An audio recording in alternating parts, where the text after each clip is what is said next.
ஒரு எக்ஸ்பெக்டேஷன், எதிர்பார்ப்பு, ஜட்ஜ்மெண்ட், ஒரு தீர்வு கொடுக்கிறது. இதுதான் உண்மையிலேயே பாத்தீங்கன்னா எல்லா அடிப்படை எமோஷன்ஸ்க்கும் காரணம். நமக்கு ஒரு விஷயத்துல ஒரு எதிர்பார்ப்பு வருது, அது வெற்றி பெற்றுட்டோம்னா அகந்தை கூடுது. அதுக்கப்புறம் அந்த வெற்றியை தக்க வச்சுக்கணுமேனு ஒரு முயற்சி தீவிரமாகுது.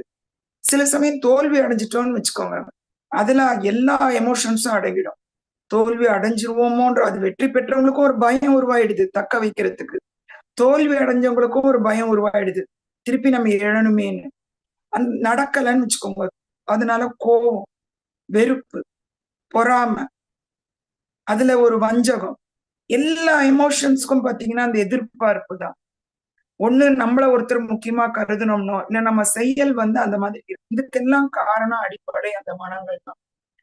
இது மனம் எப்பவுமே கடந்த காலத்துல செயல்படுறதுனாலதான் அந்த எக்ஸ்பெக்டேஷனும் அடுத்தவங்களும் ஜட்ஜ் பண்றது.